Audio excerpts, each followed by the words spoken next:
until recently, 2 of our own family members within our homes. So Laura's grandmother lived in one of our homes, and her uncle, who had schizophrenia, we looked after until he passed away last year. We're very much of the opinion, like, if you wouldn't put your own relative in one of our establishments, then really what you're saying, put your money where your mouth is, type of thing.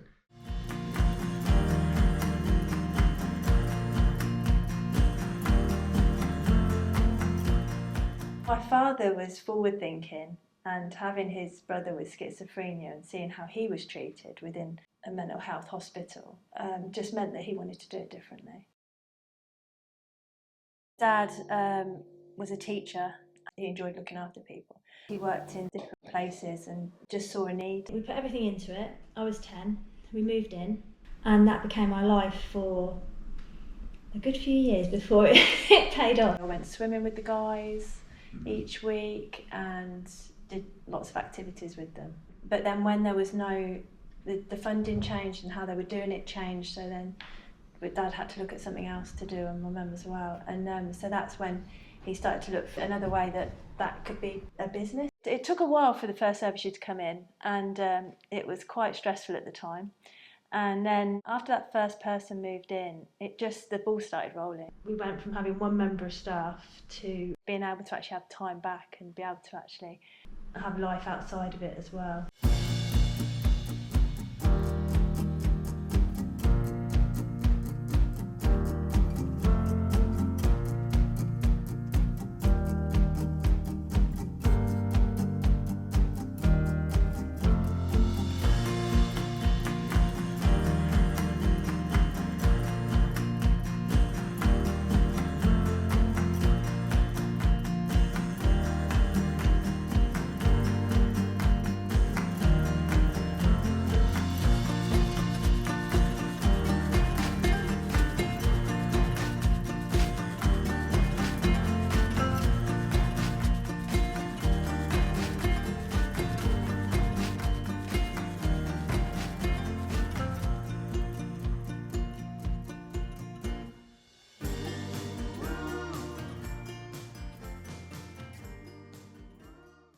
And then as that grew, Laura and I realised that couldn't do everything.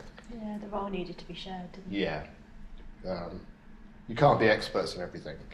We then became a lot more strategic in how we looked at the departments, and from there we changed the structure of Richardson Care. It used to be that there would be a head of care and that would be the linear management. That's very much changed into much more of a flat style of management. So Laura and I and ourselves are the business owners and directors, and we take on different roles, more operational from my part, HR from my part, and Laura more finance and marketing. Then there's the head of care, Sylvia, and she's talked about her role in the past, and then there's the clinical head, which is Pedro, and he heads up the multidisciplinary team. So our MDT team has a consultant neuropsychiatrist, 4 assistant psychologists, an occupational therapist, speech and language therapist, and a neurophysiotherapist. And my role is just to support them. I think it starts with the values of the organization in the sense that it's a very, very family-oriented rehabilitation, brain injury rehabilitation service that we provide. And it's being provided in a very caring and enabling and supportive environment where professionals, care team, and everyone involved is very passionate and very compassionate as well about it, and work collaboratively with the service user, their families, providers, and all others who are involved with that person. This approach, in my experience of many years working in this field, is quite unique in this country. There are other areas where, for various reasons, they're not able to provide this type of rehabilitation in this type of setting. When you come in here, you don't get that sense of you are in a rehabilitation center of some sort of institution. It's very homely. Everyone is relaxed, happy, going about their activities and their rehabilitation programs as though they were in their own home.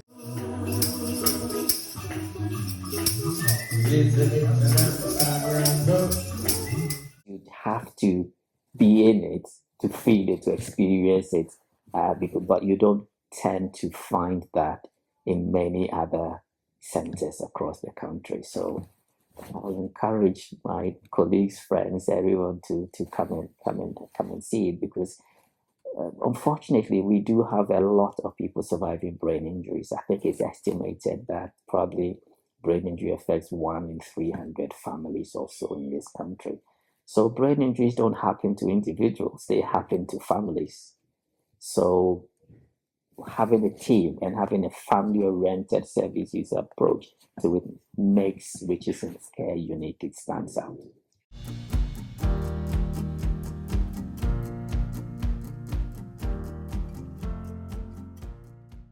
Having that solid staff team as well of people is really valuable and quite unusual at the moment.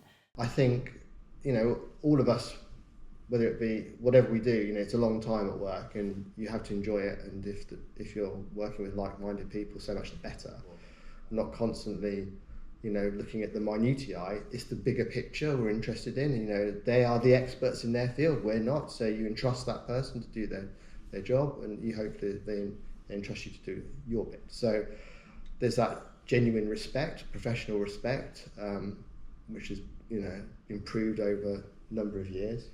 You can see that in our outcomes, and that is predominantly down to them. Okay, we're facilitators, if you like, but they are the experts in their field. They deliver on that, and they really understand, and they're current in their particular fields. So they're up to speed. They know their stuff. I think we're really lucky to have a team that we're working with that we enjoy working with too. That's so lucky, because it's a lot of time at work, and it's nice when you've got an open relationship and open communication with people. You're much more likely to get a good result for people and enjoy it. I think we feel sort of probably the most solid we've ever felt about it, actually, and we're probably enjoying work more than ever. Yeah, and I think to a large degree, that's, as Laura just pointed out, the professionals that now work with us make the whole thing feel much more connected, rounded, and everybody understands their roles. The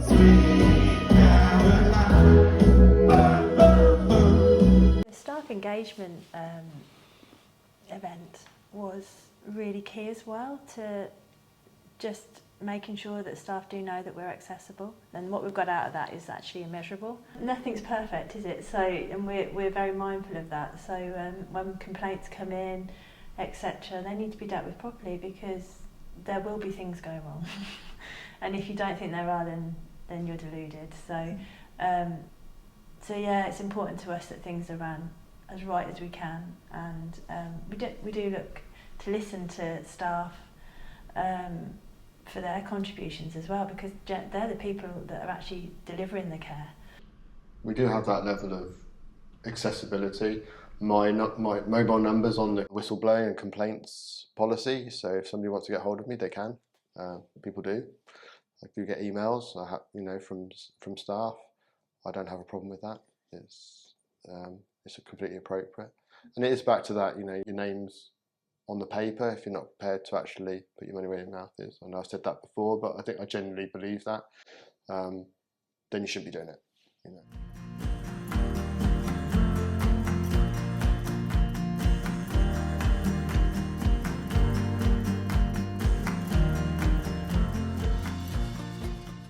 We grow at a pace that we can manage it, we can cope with it. So you don't end up too disconnected. It's important to us because it's actually our name above the door. It is a business, and we run it as a business, but it's very much different in the fact that you can't walk away in the same way. You are looking after people's lives. So having that contact, having that knowledge means that we can sleep at night, I guess. Being more removed than we are would be difficult because we need to know that it's being managed properly.